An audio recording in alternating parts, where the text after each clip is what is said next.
Hi.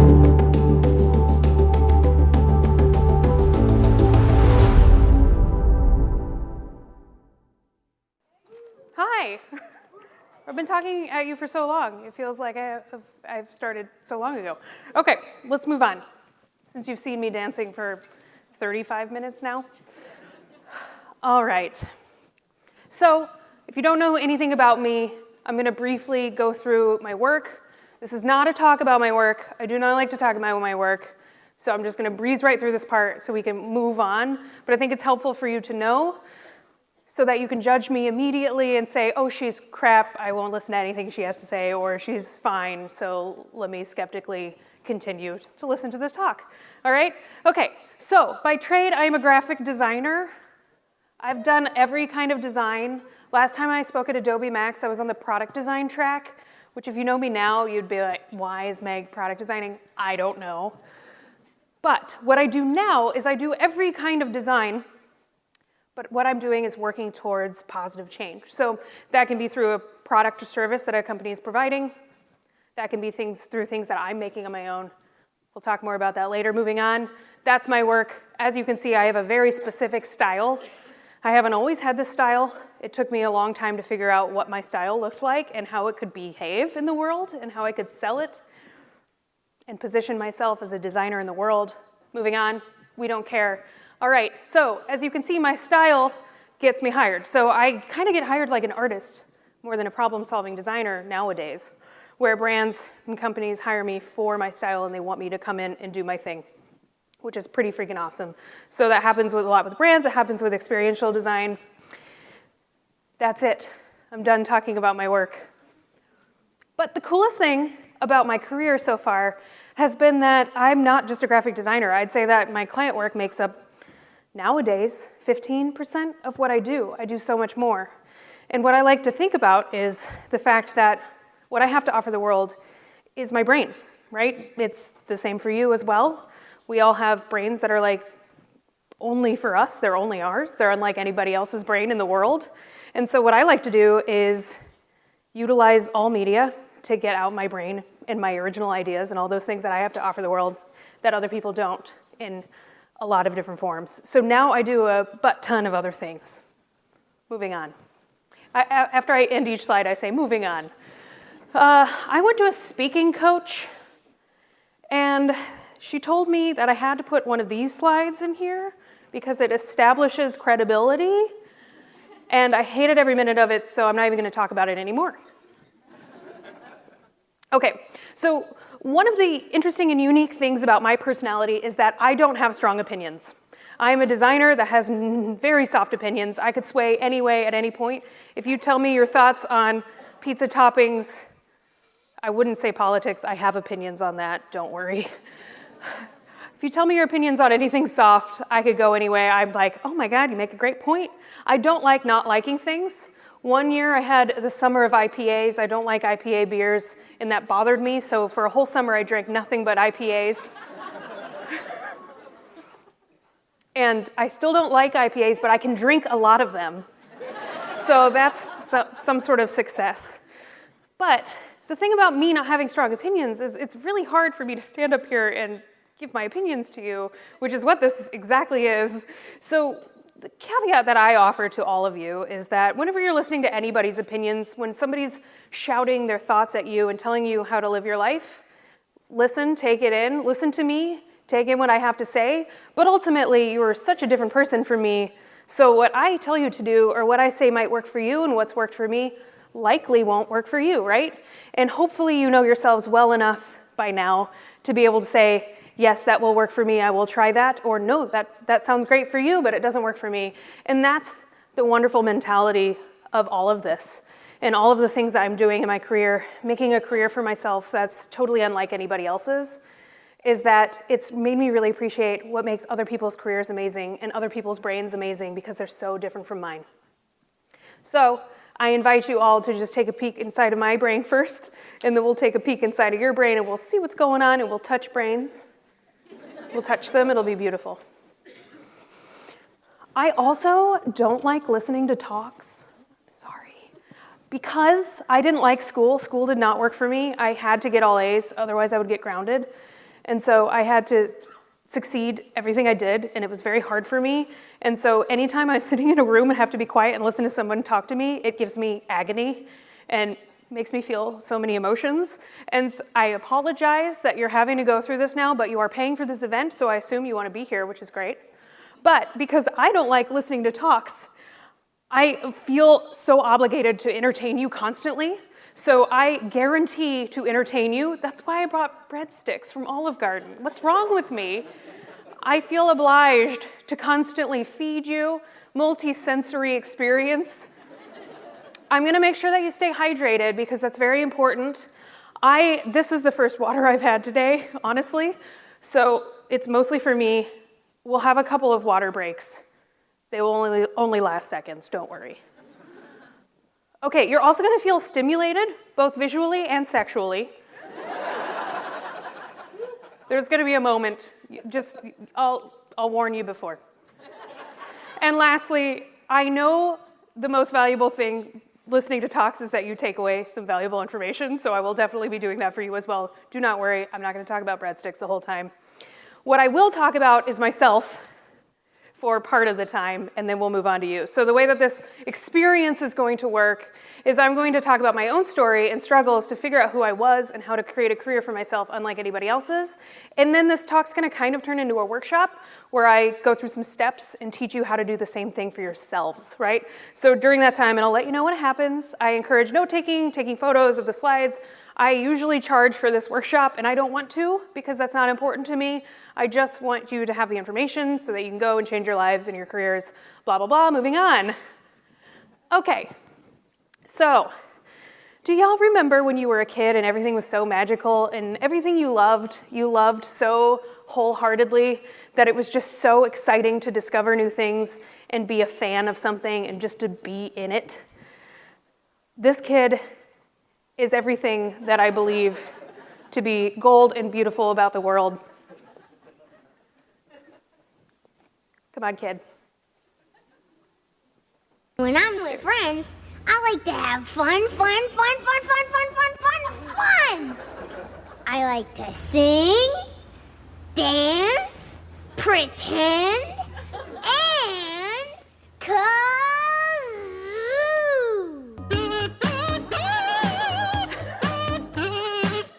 All right. So, what an amazing feeling to be that excited about something. I hardly feel that excited about anything anymore.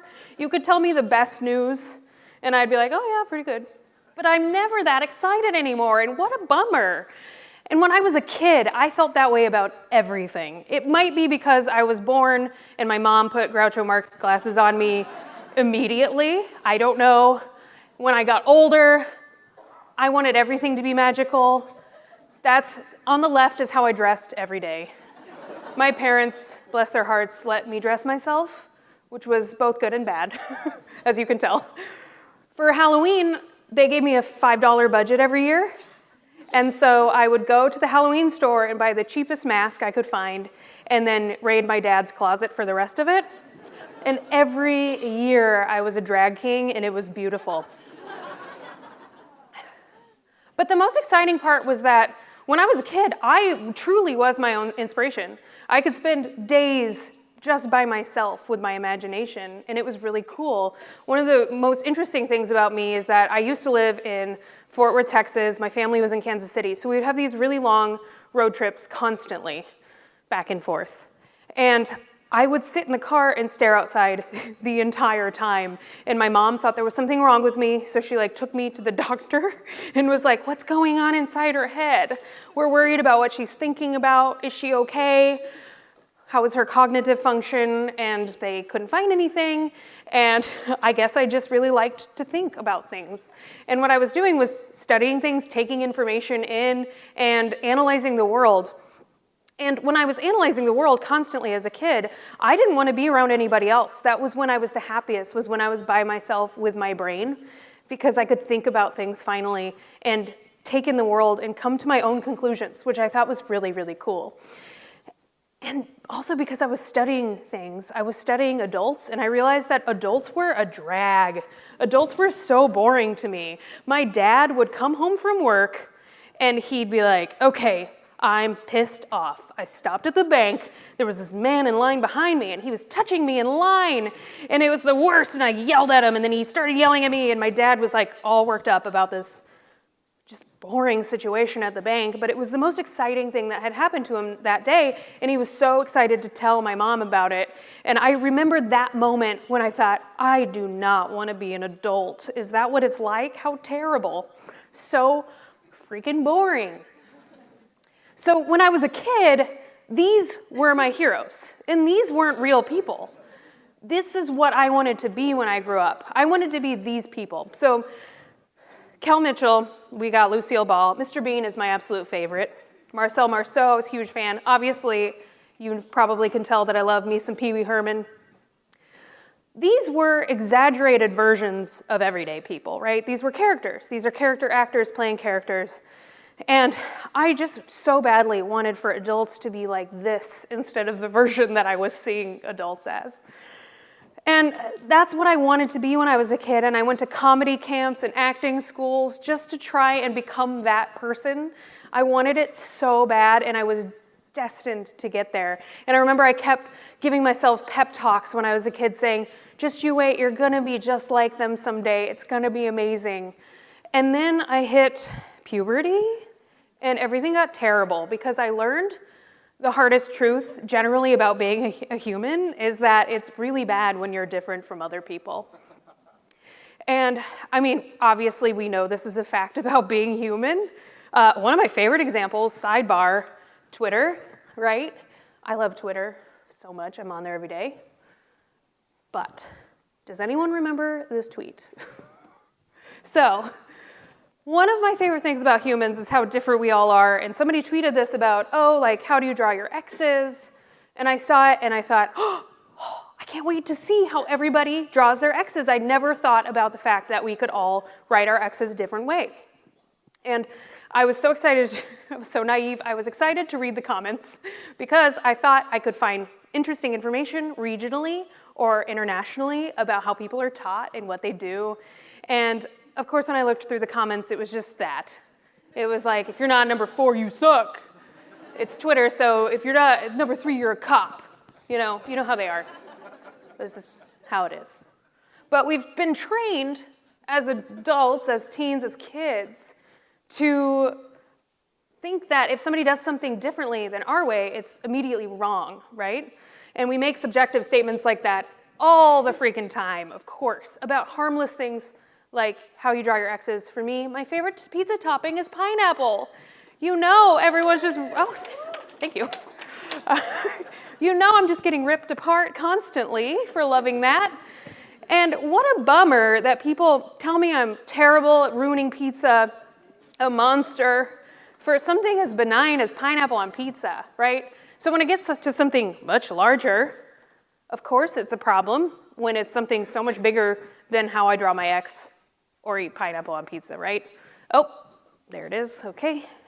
First of 2, I paid $80 for this video, and it was not worth it. So everyone have a sip of your water. Stay hydrated.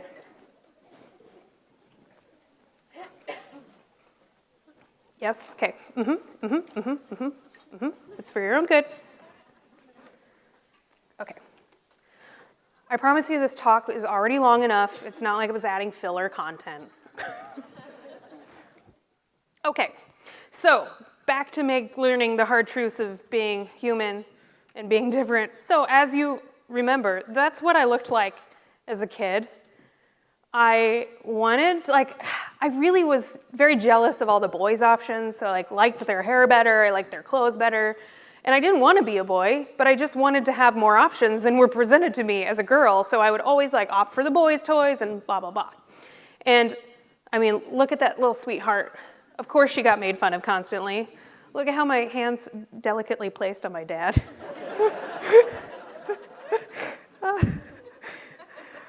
But of course, as I got older, people started making comments, right? I definitely got screamed at when I would go into the girls' bathroom, of course. Everyone constantly misgendered me as a kid. I got told, like, trying to be a comedian when I was a kid, I got told that I'd never be funny because girls weren't funny, of course. You've heard all of these things. None of this is new to you. If I would do anything that was loud or like playing an instrument, it didn't matter. People would say, you're just trying to get attention. So strange. Of course, I played a lot of sports. Look at me. Oh, you can't look at me. Look at me now. Sports.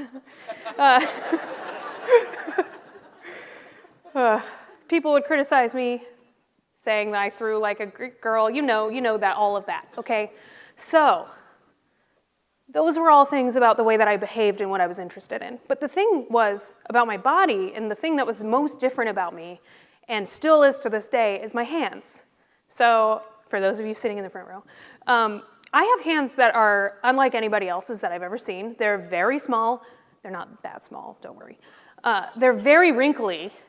They are so coarse. They're very strange. They're extremely unusual. And so as a kid, I always got called old lady hands. And so something that I started doing throughout my whole life was balling up my hands so that people couldn't see them. I started doing it when I was a kid, and to this day, it's comforting to me. So usually when I walk around, I always have my hands balled up. And so now when I lay my hand flat on a freaking table, that's what it looks like, because I've been trying to hide this thing about myself that makes me different from everybody else. And when these things start having physiological effects on us, that's really, really messed up, and it all has to do with things that people have said to me. Heck, I am so fortunate to know this fact about myself, and this is the sexual part, so cover your ears if you're worried about hearing about my sexuality. My first sexual experience when I was a child was looking at this photo. So I remember studying it, and it's weird because now that I just found it like 2 weeks ago. In my head, looking back at that time in my life, I was like, I remember looking at all the shapes of like the boobs and the bulges and just like staring at them like just shapes. And there are absolutely no shapes. I don't know. See, my imagination was great. But I remember looking at this photo and I liked all of them. I was like, yes, I don't know what's happening to me right now, but I like them. I like what I'm seeing. So I remember watching them and just thinking, hi, the whole group. I just loved the whole group so much. And I remember finally telling one of my friends, because she was like, which Power Ranger do you like? And I was like, all of them? What do you mean? And then I explained it to her, and that's when someone for the first time was like, oh, no, you're a girl. You can't like the girls. You have to choose from the boys. And so I was like 8 years old. And so I was like, oh, okay, I didn't know that. And so from then I was like, the boys, I like the boys. And then I dabbled in homoerotic cosplay.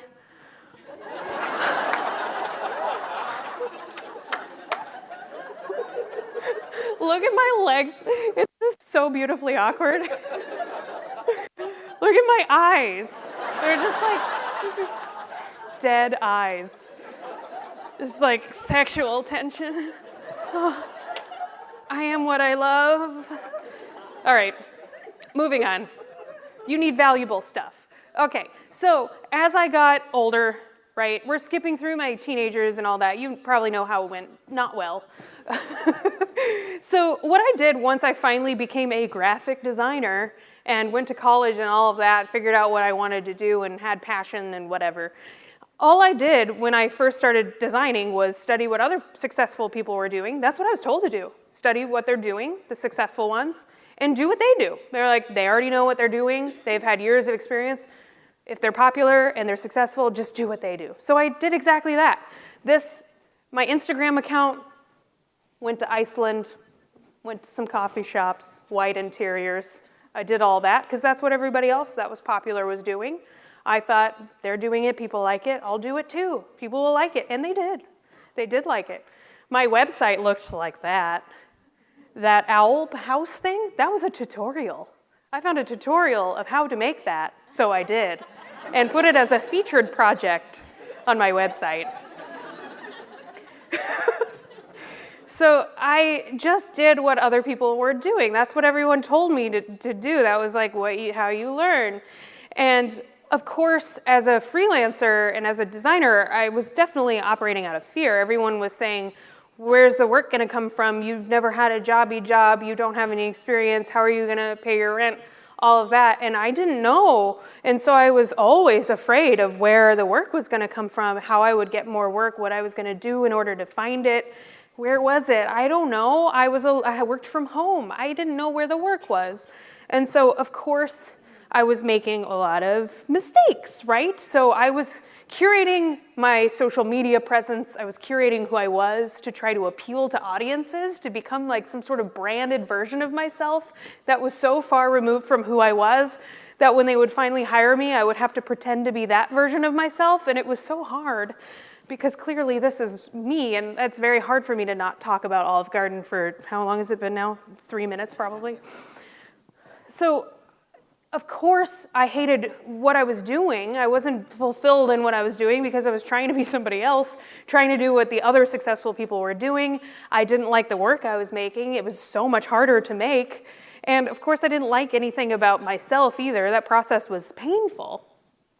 And so that took me, I worked like that maybe for 4 or 5 years as a freelancer, and it was so hard to get paid. I was working with people that didn't like their jobs, and so of course they didn't like working with me. I was making a lot of pharmaceutical brochures. Can you imagine me trying to make a pharmaceutical brochure? I am not very professional. It was very hard. And so it wasn't working for me, and I didn't know what to do differently, and I moved around a lot. I've always moved around. I'm collecting cities. I went to school in LA, and so I was bopping around to different cities, and thank God I finally made my way to New York. I don't live in New York anymore. I've moved on. But New York was so important for me. I don't know if any of you do or have lived in New York before, but one of the most wonderful things about it is that everyone in that city is doing really interesting things, and people there are very strange. Like, people are doing things that you've never seen before, and as a young person who was trying to figure out who I was, it was very exciting for me to see other people. But the thing I love most about New Yorkers is that they ignore each other. Everyone just doesn't care about the other person at all. So somebody could walk in looking like the most unusual person you've ever seen, and no one would care. And that was so perfect for me because it allowed me a safe space to explore who I was in a place where no one cared. In every other city or friend group or anything that I had previously had, if I changed anything about my personality or my body or the way I looked or anything, people would comment on it or make fun of me or, just point it out to where I would immediately retreat. Of course, that's what we do. And in New York, no one did that to me. They just ignored me, and that's all I needed at that time. And there was one amazing moment when I finally decided to do something that I knew was going to get attention, and it's when I bought these freaking glasses. I had tried so hard my whole life to not be noticed because anytime I was noticed, it was bad, and I was pointed out for being weird or different. And so, of course, I wore like all black. I was just trying to fit in. I was trying to hide a little bit. I was very introverted. And I got these glasses because I thought I looked good in them. And I was so scared to wear them because I knew people would comment on it. And I was really afraid of the Harry Potter comments, which they came in tenfold. They still do. Just a couple of months ago, I was going to see a movie by myself on my birthday. Great birthday present. Don't feel sorry for me. I did it on purpose. I went to see a movie by myself on my birthday, and the guy that rang me up said, I love your Harry Potter glasses. Did you get those at Universal? And it was the sickest burn I've ever gotten because he was so genuine and wanted them. Anyway, so I bought these glasses, and I was so scared to wear them. And I put them on and looked like a different person. You know, whenever you change your hair or do something drastic with your face, you don't recognize yourself anymore, and that's what happened when I put these glasses on. I looked wrong, it didn't look like me. I was scared and didn't want to hear the comments, but I was in New York, so everyone ignored me. And so from then on, I just kept exploring and exploring and exploring and adding more and adding more. And it eventually occurred to me while I was doing a design project, actually, for a client. I was showing this client mood boards. I've never had a job So I don't know how to work with clients. I don't know what's normal. I think mood boards are normal. I think people do that. I don't know for sure. Someone tell me. But I was showing them mood boards and I was like, here's now option 1. Here's option 2. Here's option 3. And each mood board obviously has a different aesthetic. And I was like, okay, now pick one. And we'll make that. And that's sort of how it always worked because I thought that's what you were supposed to do. And it occurred to me during this project that why in the world would I just want to make something from one mood board that looks like everything else that exists? Why can't I ask them to tell me which things they like about all 3, and then I can make something that doesn't look like anything else? And it was this beautiful epiphany that I had. And so I thought, oh my gosh, that's exactly like me. I am all these things that don't go together normally, and when you put them together, it makes me. And I cannot tell you how great that epiphany felt, because right then and there, I made a list of everything that made me who I am, all the things I had been hiding, all of the things that people had pointed out about me that made me different and unusual. I made a list of all those qualities about myself and all of the niche skills and all of the things that I have to offer the world. And I thought, heck, I'm gonna write these down and squish them all together, and I'm going to be somebody that no one else has seen before and do something that no one else has seen before. And it was amazing. So what I did is I noticed that there was a huge through line in all of this, and it's all about making people feel good. So a lot about my personality and my skill set, I feel obligated to make people happy, and everyone has told me that is wrong my whole life. You're not in charge of other people's happiness, Meg. Stop going out of your way to make people happy. You're not actually going to accomplish anything. And that is not wrong. That is a great thing to have. That's a great, great value, right? Is to feel like you want to make people happy and feel good. And so I've decided that is a huge through line in the things that I have to offer the world. And I can do that with my skill set as well. So I decided then to make a life's purpose for myself, because I don't know about you, but I had no reason for living. I had day-to-day problems. I was solving them, kept me going through life, but I didn't have anything big that I was working towards. So I thought, now I'm gonna have a purpose. And that way, it's going to help me work towards something that's bigger than myself. So just a brief overview of life's purpose, right? To me, it should be something that's really short. It should be something that's totally unique to you, that you specifically can do very easily, right? It's also something that is working towards something that's bigger than you, right? So a life's purpose is working towards something greater. And so I decided a few years ago, during all of this, to make my life's purpose, to make the world a happier place. And I use happiness and fulfillment in different scenarios, right? We all know happiness is fleeting.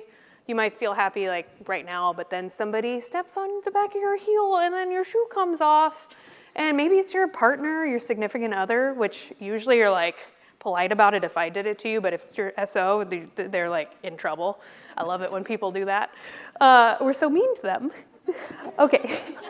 Anyway, so happiness is fleeting. It comes and goes throughout our day, of course. Some days are great, some moments are terrible. Fulfillment to me is something so much bigger and more important, and that's not what I'm trying to do for the world. So what I'm trying to do is make the world a happier place. So that can be anything from opening the door for somebody. My new favorite thing is when I go through a drive-through, paying for the person behind me, because you don't have to look them in the eye. You can just pay for it and drive away, and then by the time they get their gift, they're like, who was it? It's great. I don't like having to stare someone in the face and give them a gift.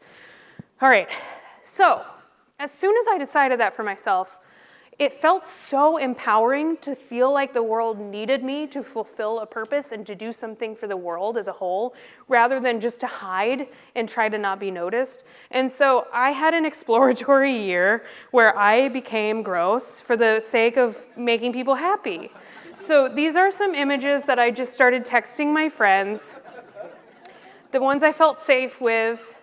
And the wonderful thing that I noticed whenever I sent these to people is even my friends that are always trying to look so curatorial and beautiful would send them back. And because I was providing a safe space for them to do that in return without being judged. And that was so exciting for me, and it gave me all of this energy so that I could then keep going and keep exploring who I was and be weirder and weirder. And so after that, I just started using social media as a place to just be silly and do silly stuff. And yes, I do often get DMs that tell me I'm gross, which is fine. I am gross. I ate a breadstick off the floor that had touched the curtain a little bit. But in addition to my personality and my life, my social life and relationships, I changed the heck out of my career.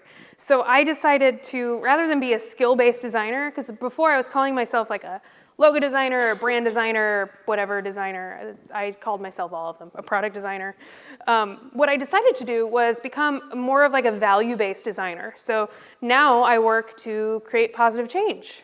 I'm working to make the world a happier place. So anytime I take on a project or do anything, I ask myself, is this going to fulfill my purpose? And it's a really great way to say no to projects because they're definitely not. So it helps me to be able to say no to those things. But the coolest part is that I realized that I have the opportunity to make things for the world, make things for clients that only I can make. I just had to figure out how I could finally stop copying other people and copying their styles and figure out what is the thing that I'm capable of making that other people aren't. And for me, it went back to looking at these people. So I thought to myself, like, what are the lifelong sources of inspiration that I've always had? What has always been important to me? And of course, it's things like comedy, making people feel good.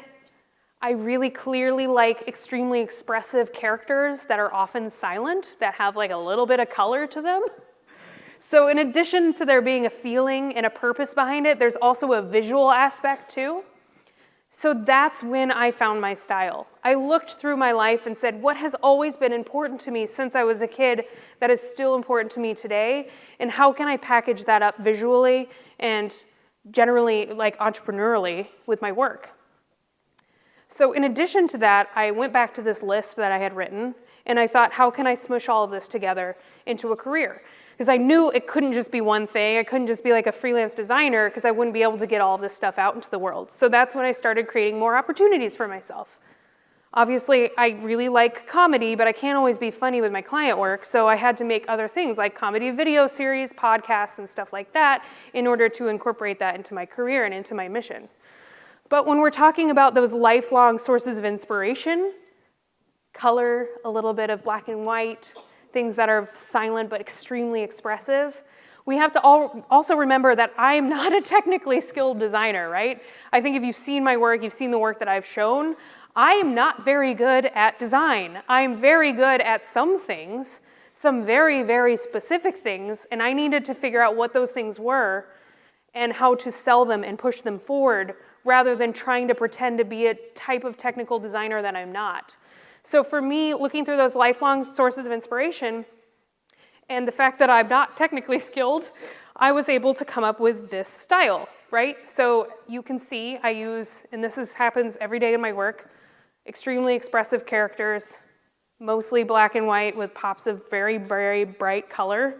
I only use really black text always. These are parts of me that have been inside of me for as long as I can remember. So then I decided, how can I add more things into my life that are outside of design that will get me more money, as well as help me be more filled, but most importantly, fulfilling my life's purpose of making the world a happier place. So I started adding more and more and more so that I could finally create a career where I was getting paid to generally be myself. Don't roll your eyes, I'm so sorry I said that. But that's all I was trying to do, was just have some validation that I was okay and that who I am is interesting and unusual and different from everybody else. Oh, okay. Come on, you know what time it is. These sessions are long. Ooh, somebody's popping a beer? Soda, it's soda.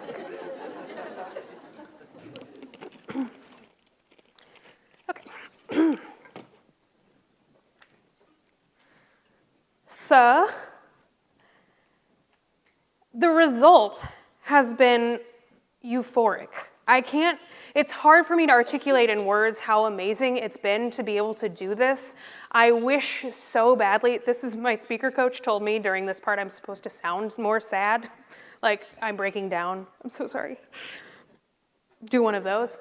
And I'm not capable of that because I'm really excited about it. So the result has been so powerful for me. It's changed my life and been so fulfilling and so important that that's all I want to do from now on is help people to figure out what those things are for themselves.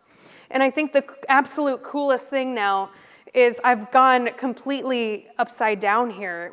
I used to study what other people did and do what they did, and now I don't look at what anybody's doing anymore because I don't want to do what anybody's doing. I want to do something that only I can do. And so now I just have to be alone in order to get back to my brain where I'm just observing and taking in information and thinking my thoughts, and that's when I make the best work. And it's amazing. And one of my favorite side effects of all of this that I never saw coming is that the more weird ideas that I have that are just reflecting who I am and what I want to do for the world, the more opportunities I get.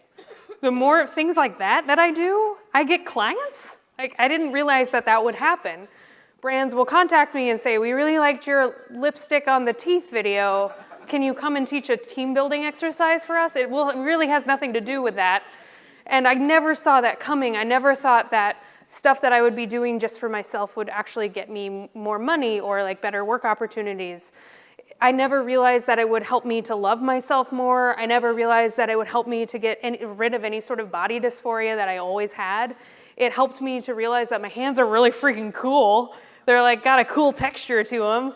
Maybe I can do stuff with my hands that you can't, which is cool. I haven't figured it out yet though, but maybe, I don't know. In an emergency, we'll see. Maybe I can cut ice with them, I'm not sure. But what I'm trying to do now is become an example for other people. And not in the way that I want you to sit there and like, oh, Meg, yeah, I'll do what you do. She's great.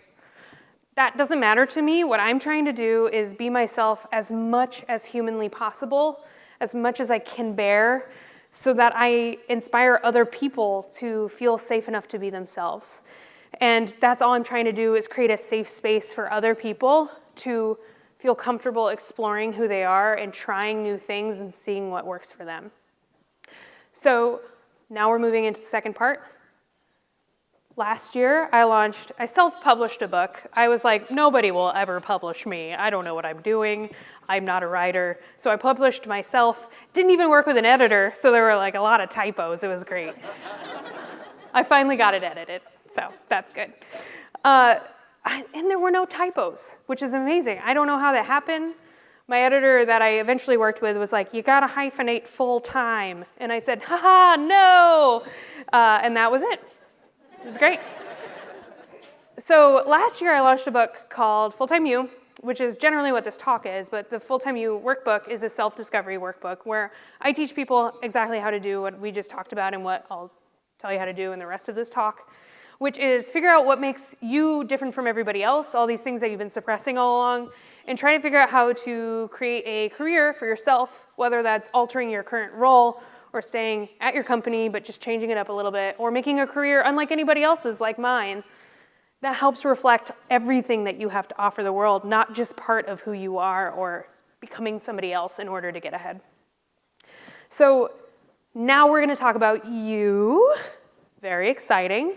So during this process, I urge you to take notes or like frown at me, your choice. Photos are fine. Sketches are fine. If I become your muse, that's fine too. Okay, so my first bit of advice to everyone is like, I am not one of those people that's like, quit your job, do what you love. That's not practical for most of us, right? We can't do that. We have obligations, we're adults. Medical insurance is too expensive when you're a freelancer. So don't like go and quit your job because Meg told you to. I don't want to be liable for that. Let's move on.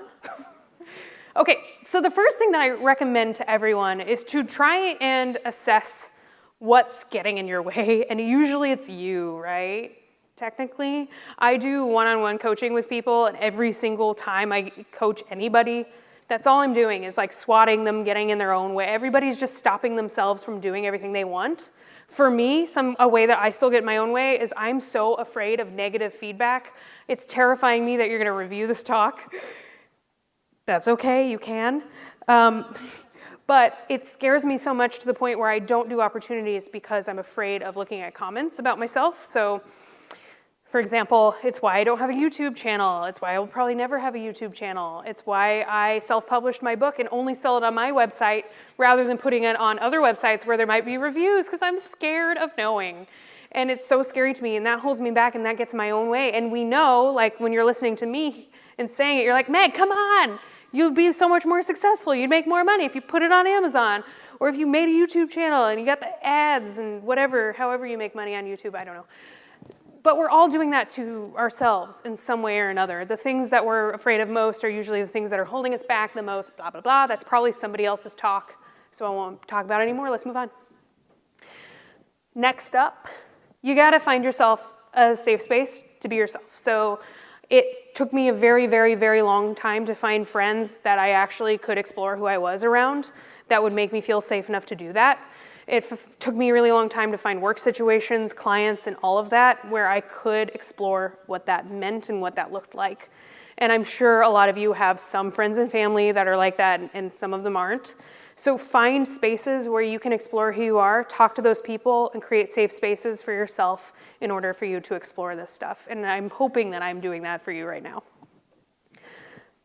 And like I did, take some time and just list out the qualities of your personality that make you really unusual, right? So if you're like me and you are just like suspiciously positive, people are always thinking I'm faking it. So if you're like suspiciously positive, I try to lean into it whenever I start tripping over my words.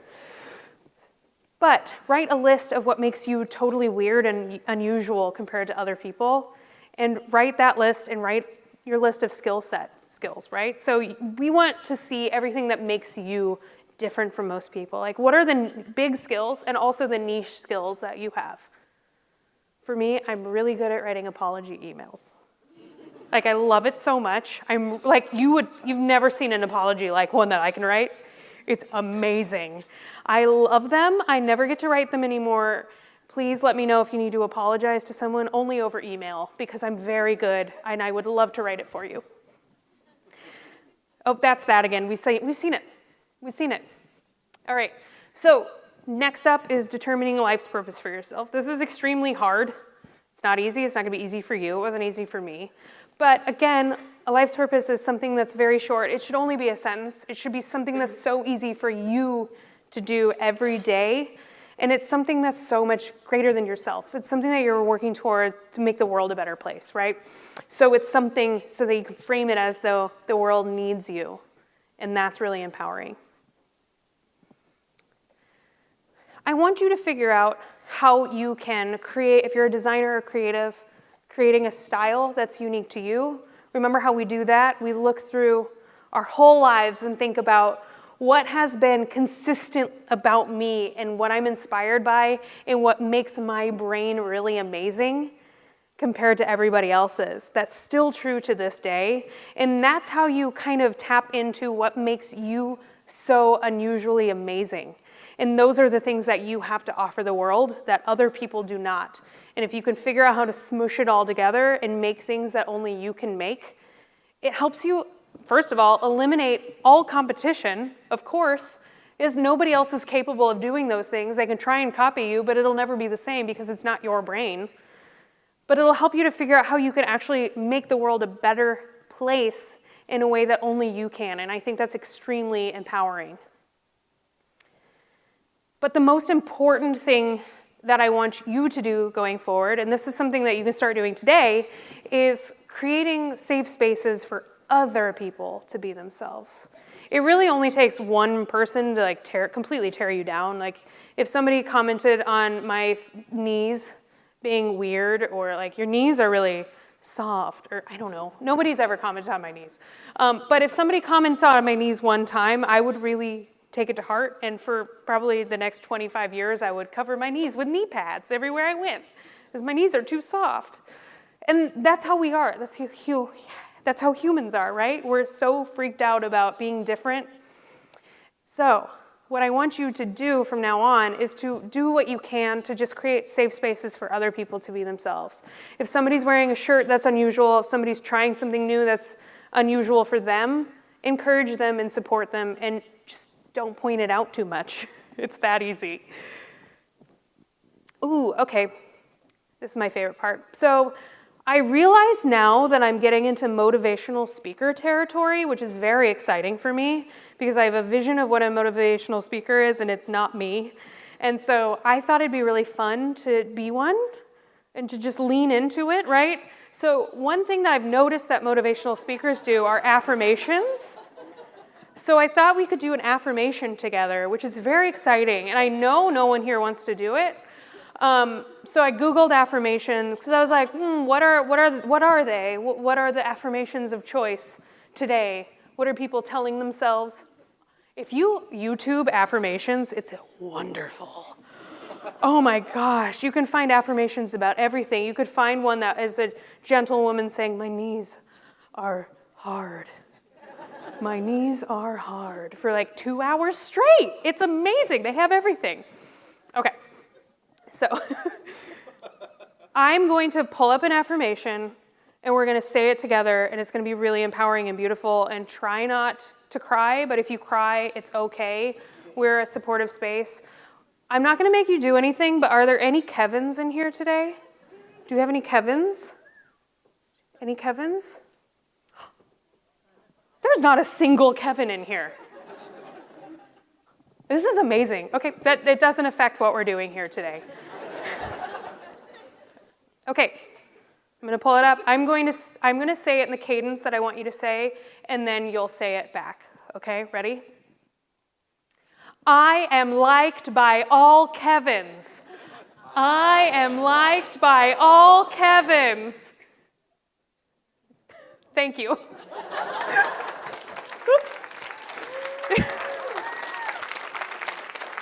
All the Kevins are somewhere like, what's happening to me right now?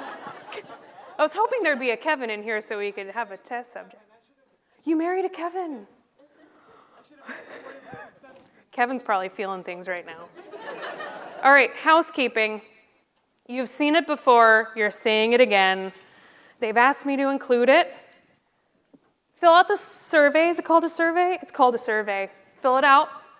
I will, as my therapist recommended, not avoid your negative feedback. I will read it, and I will be fine with it.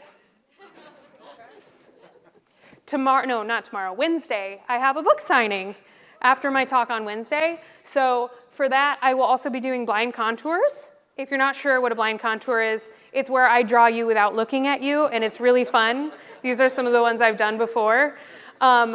I will be selling books as well as signing them. They are, in the South Hall, K5. No, I think it's actually K1. Don't listen to that. K1 Hall. Hall K1. Hall K1 tomorrow at 5:45. I keep saying tomorrow. It's Wednesday. I'm losing my mind. This is the part where I just don't care anymore because I'm done.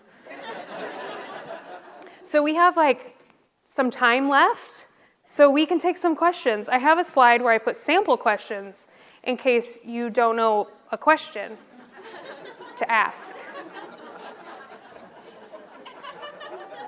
Does anyone have any questions? What's my favorite podcast? Ooh, where did that come from? Oh, hi. My favorite podcast. Okay, this is a very interesting question because I do not consume much media. I listen to one podcast every day, and that's NPR's Up First, and that's the only way that I listen to my news because all the other news options give me too much anxiety. So that one, it's really the only one I consistently listen to. I also really like Reply All because the topics are varied and interesting. I think I got one clap for that one. It's great. I don't have any unusual podcast sources. Yes? As someone that is really extroverted but needs time alone, how do you center that or hold space for that? The question was, as someone who's extroverted but needs time alone, how do I center that? It's so important to me. I have my best ideas whenever I am alone, and I am most usually inspired by myself when I'm trying something new by myself. So that's what I do, and that's when I usually have my amazing epiphanies. And so I'll travel by myself a lot. I'm doing it right now. Tomorrow I might go to Disneyland by myself. I like to do stuff like that to where I take myself out and do something just for me. And traveling by yourself is amazing because you don't have anybody else to cater to. It's great. And the single rider line. Any other questions? What would I replace my butt cheeks with?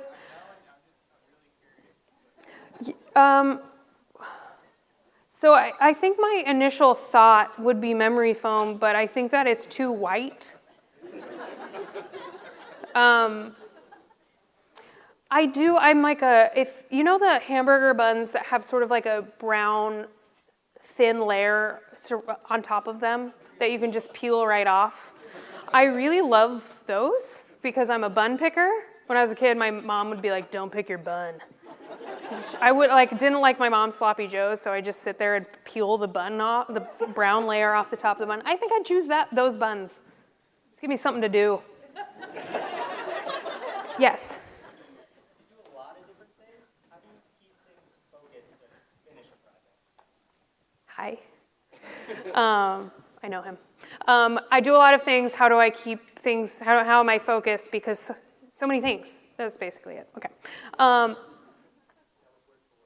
Word for word. Okay, so I do a lot of things. And I don't have any sort of, I'm really bad at business, so I don't plan things. I don't plan my time very well. I do what I want every day. And so sometimes I find that I really like one of the things I'm doing at that moment, so I'll just do that one, which is probably not the right answer, but it's how my brain works. And so not a satisfying answer for you, but that's the answer. I do whatever I want and try to do it all, but I don't usually. Do you have a second question? One of those two-parters? Okay.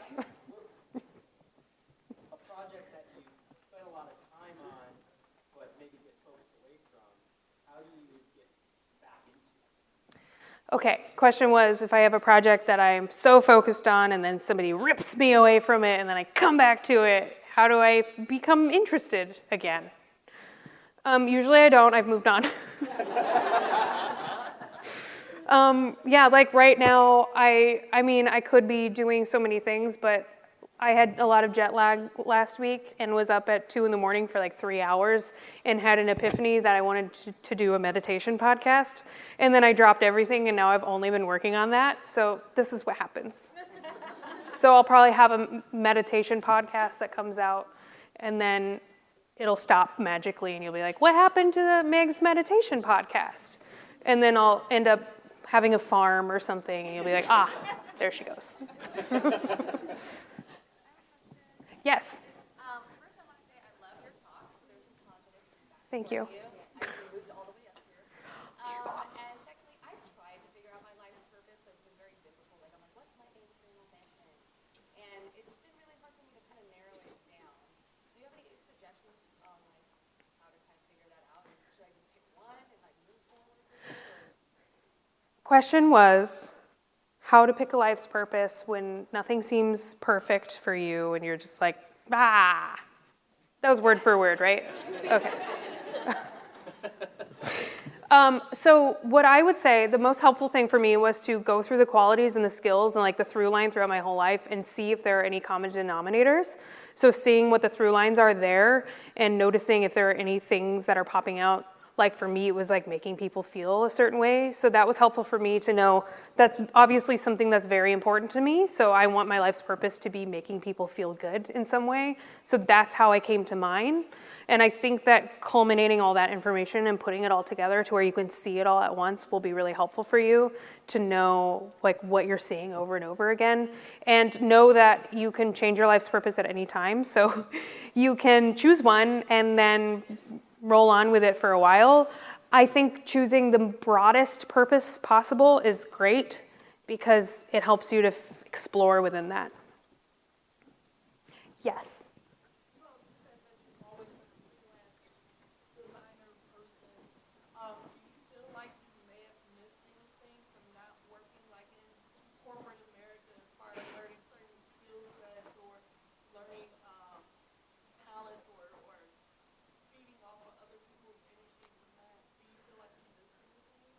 Question was, since I've never had a job, do I feel like I've missed out on having a job basically and all the skills that you learn having a job? Probably. I think I probably have missed out on a lot. But now if someone tells me to do anything, I'm like, absolutely not. I won't. So I think I might be better about that if I had previously had a job at some point where someone was always telling me what to do. But I used to feel really bad about it because a lot of people throughout my career, especially when I was first starting out, would always tell me, you have to have a job first in order to learn and then take what you learned and apply it. And I kept doing that where I would like freelance for agencies and be like, ooh, they use archetypes when they're designing brands. I'll do that. And then I'd be like doing this weird archetype exercise that I learned from an agency once. And none of that ever felt right to me. And so once I finally actually stripped away all the things I had learned from other people and started doing things the way I wanted to do them, it actually was better for me. So yes and no. I'm very happy that no one has influenced me, which I think is great. That's very exciting. But I'm sure there are a lot of niche skills that I'm missing. I'm just so missing it all. Like a 401k. Don't have one of those. Yes. Hand tattoo, what's it say? Oh, Picture only showed. Oh, I have knuckle tattoos. They say darn good, which is also my website and social media handle. But before your eyes roll back into your brain, the knuckle tattoos came first. I had the tattoos and was like, I like this. And then I made the social media because I didn't know what to call myself. Yes. What do you tell people when you don't know them and they say, what do you do? What do I tell people when I don't know them and they ask me what I do? I'm so bad at that. I'm sure everyone is in these situations. They're like, what do you do? And you're like, and usually I respond, oh, I'm just like a designer. And it sounds so uninteresting. And then they obviously just walk away from me because I'm the most uninteresting person they've ever interacted with.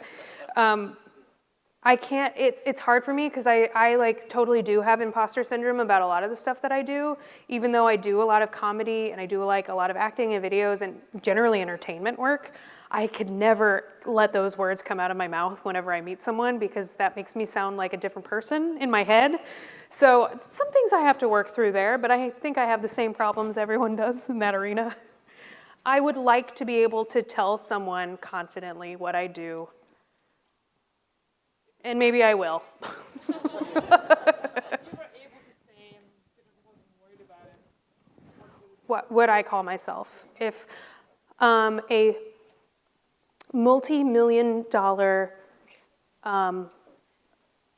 conglomerate platinum album artiste to the stars. Yes.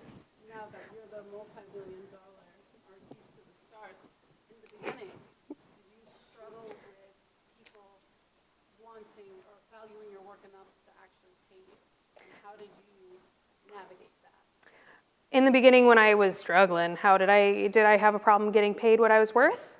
That was the question, generally. And how did I navigate that? Thank you. So, yes, I mean, obviously you can tell what my personality was like. I was very heavily undercharging. It wasn't until when I moved to New York, I got a really great community of other creatives that helped me.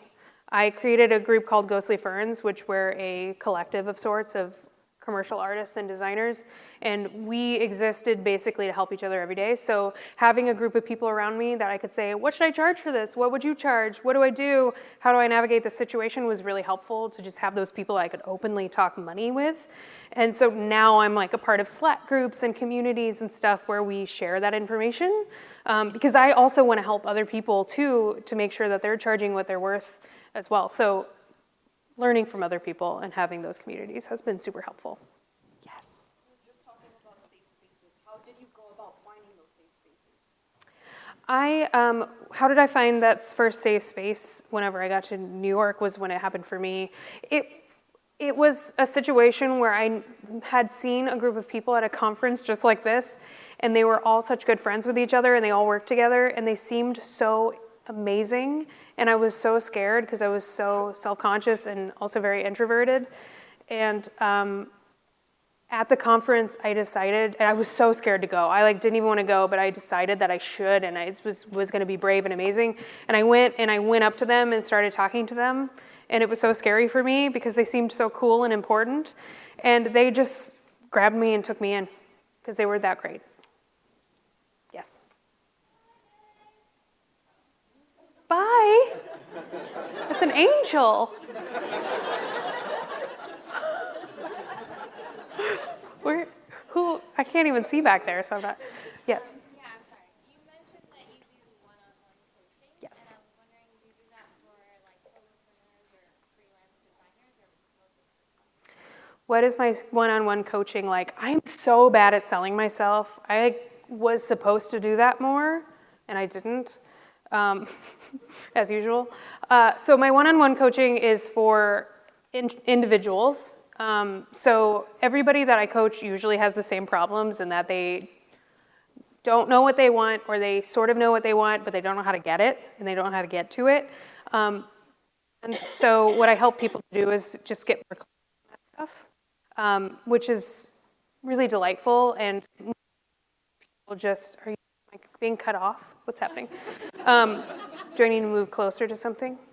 And so most of the time, I'm just a person, like a therapist, that can listen and point out the obvious, but also help people create tactical steps that they need to do and hold people accountable to where they're trying to go. Yes?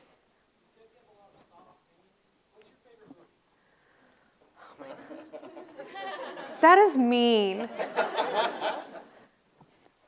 The question was, I have soft opinions, comma, colon, exclamation point. What is my favorite movie? I'm just going to say Pee-wee's Big Adventure. I think that's probably true. It's really hard, though. Thank you. That was a good challenge. Yes?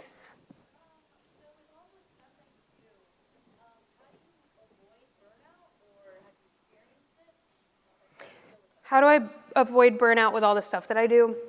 One of the things that I wrote down that makes my personality amazing is that I love change so much.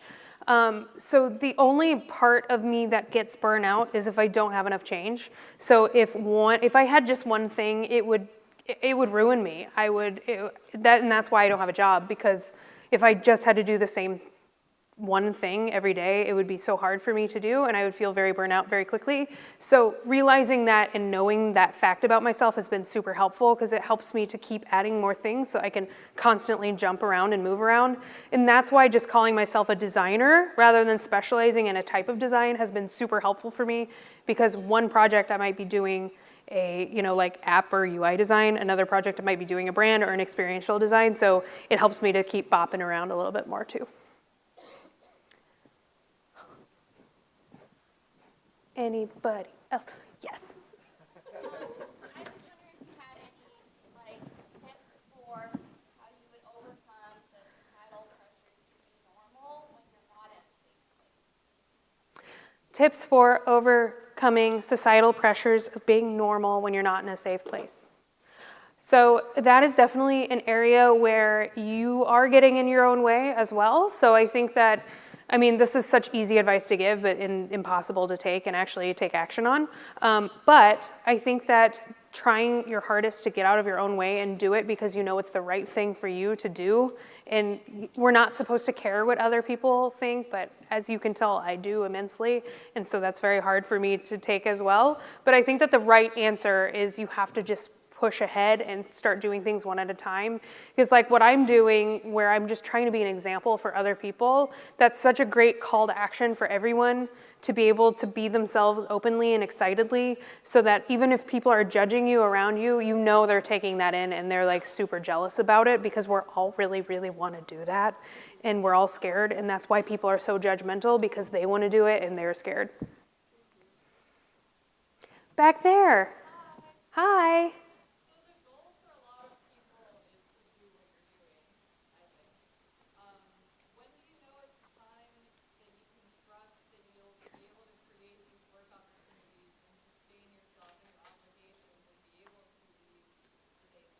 Yes.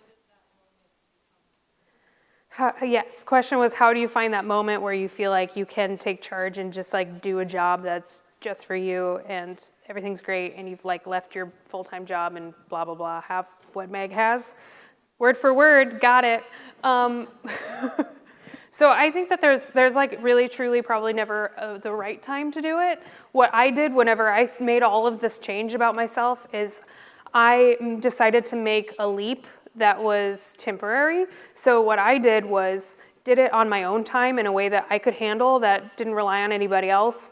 So like if you have a job, trying to do it on the side and test that out to see if that's working, like if you have what it takes and it's working well.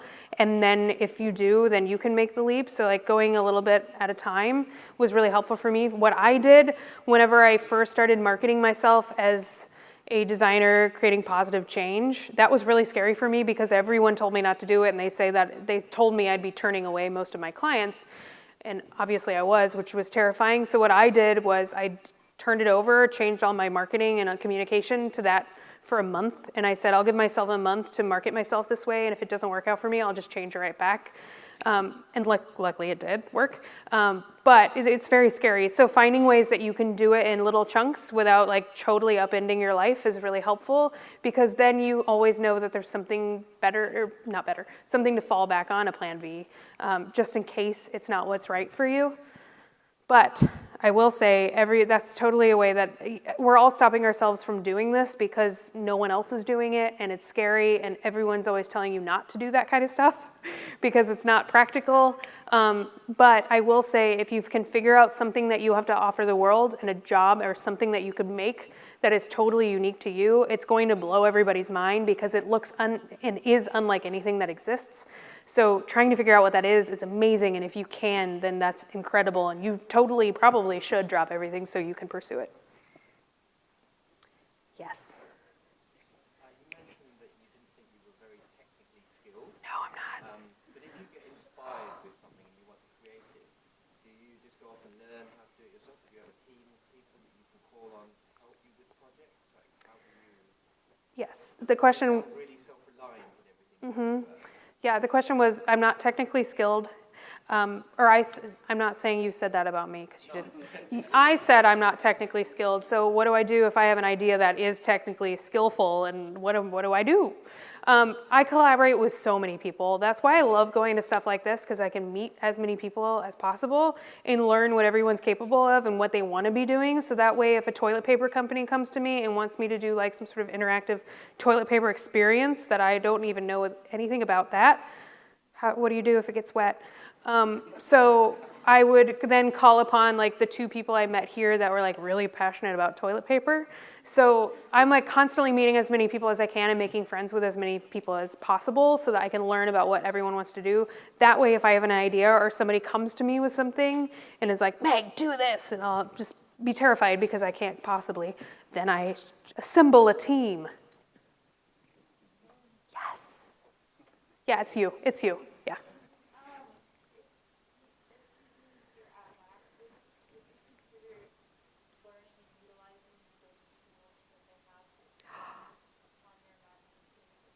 Do you work for Adobe?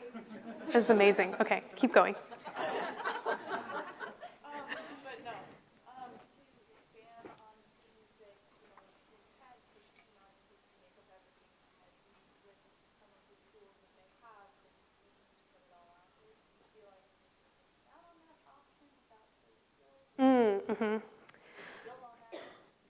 Right. Okay, the question was utilizing Adobe tools. How do I get things out that are in my head if I'm not that technically skilled? Yeah, that's extremely hard. I am like super, super, super duper good at Illustrator, but not great with my hand. Like if I have a computer mouse hand, I can do anything with my computer mouse hand, but as soon as you put a pen in my hand, I'm like, oh my gosh. My brain won't make my hand go where I want it to. So I am okay as long as I have a mouse, which is weird. But sometimes, yes, I do like, I don't know if anybody else does this, but sometimes whenever I'm going to sleep at night, I see things that I've never seen before. And like, I'll see things like colors and like amazing stuff. And I'll wake myself up and I'll be like, and I can't, there's no way for me to record it and it's gone and I don't remember what it is. So that's something I would love to figure out how to do. But I think like a lot of that stuff, it's not possible for me to do because I'm not skilled in that way, which is fine, I suppose. Maybe I should learn more. I don't know. I don't like learning, as we know. Yes. Yes, I can. I can attend the conference, so I probably should. How do I, yes, okay. That is a good question I could ask, yeah. I really struggle in an audience situation of like asking a question, so I would admire everyone who's doing it. You would think that I would be fine asking questions. If someone gives me a stage, I can talk a lot, but if it's like I'm amongst a crowd, I can never like ask a question. It's pretty impressive that you're doing that. We can go. Yes. Sorry, I've raised my hand 5 times. Oh, have you? I'm sorry. You're just too obvious is the problem. So my whole life, I've like been asked or told the same statement by multiple people, and that's, Charles, you can do lots of things, but you can only do one thing well. And I get what they're saying because I do have ADD and I holistically medicate it with caffeine. So they might be onto something. But what's your opinion on that statement? You can do a lot of things, but you can only do one thing. No one has ever told me that. I must be around some really shitty people. You've heard that too? I've been told that. Yeah, what is the... I haven't found that yet. I have been sober 5 years, so not drinking's good, but yeah. You're doing that well. That's fascinating. Well, I think that we're sort of, as you know, whenever somebody projects something onto you, it's not about you, it's about them. And their own issues with themselves and what they're perceiving themselves as and they're putting it onto you. So that's usually my advice in that situation is like, come on, you're fine. You can do a lot. All of us, like that mood board story I was saying, that's what makes us really interesting is we can all do a bunch of things. And when you put it all together and you like smush it all into one, that's when you can do something that's totally unlike anybody else. Because yeah, you can do a lot of different things pretty good. One of them, maybe you can do better than the other. Like for me, I'm a better designer than I am a comedian. So I use comedy in the design industry, low bar, as a way to utilize those things. So for me, it's like design is my one thing I can do well. The other things are interests of mine that I'm okay at. So leveraging the thing that you're better at to incorporate the other things is totally great. Okay, I think let's go. We're done. Thank you.